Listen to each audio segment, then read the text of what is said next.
మీ cell లబ్ చేసుకోండి ఎవరు వెనకాల. మొన్న రోజు జరిగినటువంటి సంఘటన తీసుకున్నట్టయితే అది యాదృచ్ఛికము, అది ఊహించినటువంటి పరిణామం. అక్కడ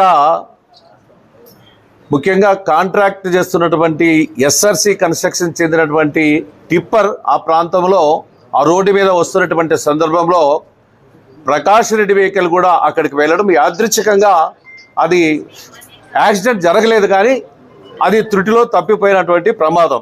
కానీ దాన్ని ప్రకాష్ రెడ్డి రాజకీయంగా వాడుకోవడానికి ప్రయత్నం చేస్తున్నటువంటి సంఘటనని దీన్ని తీవ్రంగా ఖండిస్తున్నాం.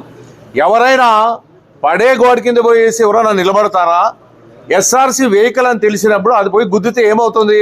అది వాళ్ళే చేయించినట్టు అవుతుంది. అంటే అది వాస్తవం, కానీ అది ఎక్కడ తప్పది. అది యాదృచ్ఛికంగా ఆ యాక్సిడెంట్ జరిగేదని ప్రమాదం ఉండినా జరగలేదు. దాన్ని ఈరోజు గన్మెన్లు ఇవ్వలేదని, ఆ గన్మెన్ల కోసం ఈరోజు ఏదో కుట్ర చేశారు సురేంద్రబాబు అని, అదే శ్రీరాములని ఆ విధంగా మాట్లాడడం ఇది భావ్యంగా లేదు. ఈరోజు మనం గతంలో కూడా చూసాం, చాలా సంఘటనలు చూసాం. ఈ రాష్ట్రంలో ఆ రోజులో 2004లో మేము తెలుగుదేశం పార్టీ ఓడిపోయినప్పుడు మాకు కూడా గన్మెన్లు కూడా తీసివేయడం జరిగింది, కానీ మేము అక్కడ ఏమీ మాట్లాడలేదు. అదేవిధంగా ముఖ్యంగా 2019 నుండి 24 మధ్య ఈ రాష్ట్రంలో జగన్మోహన్ రెడ్డి ముఖ్యమంత్రి అయిన తర్వాత అసలు లా అండ్ ఆర్డర్ విఘాతం జరిగింది.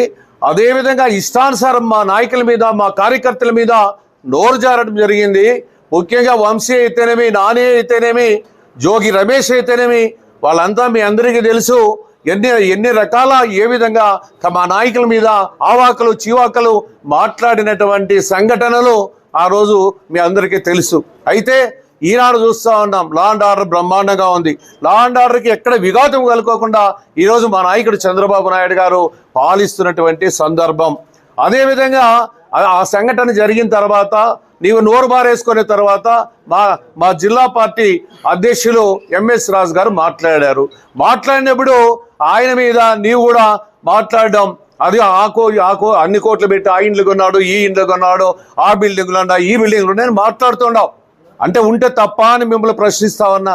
అవునయా, ఎస్సీ ఎస్టీ బీసీలకు కూడా మీలాగే మిద్దులు మెడలు ఉండకూడదా? మీరు మాత్రమే రాజభవనాలు ఉండాలా మీకని ప్రకాష్ రెడ్డిని హెచ్చరిక జారీ చేస్తున్నా. ఇప్పుడు కూడా మాట్లాడుతున్నారు, తేల్చుకుందాంరా. ఇవన్నీ రెచ్చిగొట్టే ధోరణికి వెళ్ళొద్దు. ముఖ్యంగా సమయం పాటించాల్సినటువంటి అవసరం ఉంది రాజకీయ నాయకులు. ముఖ్యంగా ఈరోజు అందరూ కూడా ప్రజలంతా కూడా చూస్తున్నారు, మనం మాట్లాడేటువంటి విషయాలన్నీ కూడా గమనిస్తూ ఉన్నారు. నీ విషయం అయితేనేమి, రాజు విషయం అయితే, మా విషయం అయితేనేమి, అందరినీ చూస్తున్నారు ప్రజానికం.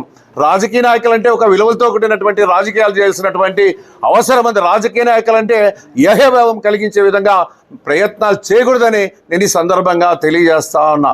ముఖ్యంగా ప్రకాష్ రెడ్డి, నీకు ఇండ్లు లేవమయ్యా, నీకు ఈ భూములు లేవమయ్యా? ముఖ్యంగా నీకు శ్రీకంఠం టాకీస్ దగ్గర భూములు ఉన్నాయి, హైదరాబాద్లో నీకు కూడా భవనాలన్నీ ఉన్నాయి. అయితే వాళ్ళు స్వయం శక్తితో సంపాదించుకుంటే తప్పేమయ్యా? వ్యాపారాలు చేస్తే తప్పేమయ్యా? అదేవిధంగా సంపాదిస్తే తప్పేముందా? సంపాదించుకుంటాం, బయట పోతాం, తిరుగుతాం, కష్టపడతాం, రియల్ ఎస్టేట్ చేస్తాం, సంపాదించుకుంటే తప్ప మీరు మాత్రమే భవనాలు కట్టించుకోవాలా? మా ఎస్సీ ఎస్టీలు బీసీలు ఏ భవనాలు కట్టించుకోకూడదని ఈ సందర్భంగా తెలియజేస్తా. ఈరోజు మా నాయకుడు ఎక్కడో ఉన్న లోకేష్ బాబు ఆయన మధ్యలో లాగాడు. ఆయన ఆయన ఆయన ఆయన చెప్పితేనే ఈరోజు మా ఎంఎస్ రాజు చేశాడని. అసలు ఆ విధంగా మా పార్టీలో ఎప్పుడు లేదు. మేము ఏమైనా పొరపాటు చేసినా, ఎలాంటి తప్పిదాలు చేసినా ఇమ్మీడియట్గా మా నాయకుడు ఫోన్ చేసి ఆ విధంగా పోవద్దండి, ఆ విధంగా అని హెచ్చరిక మా వాళ్ళకి చేస్తున్నారు. మీ వాళ్ళు ఎక్కడైనా హెచ్చరిక జారీ చేస్తున్నారు మీ నాయకులు? మీరు తప్పు చేస్తామంటే ఇంకా రెచ్చగొట్టే విధంగా మీ నాయకులు మీరు ఈరోజు ముందుకు పోతా ఉన్నారు. ఇది తప్పు అని సందర్భంగా హెచ్చరిక చేస్తున్నా. కాబట్టి అందరూ కూడా సమయం పాటించాలా, విఘ్నతతో వ్యవహరించాలని ఈ సందర్భంగా తెలియజేస్తా ఉన్నా.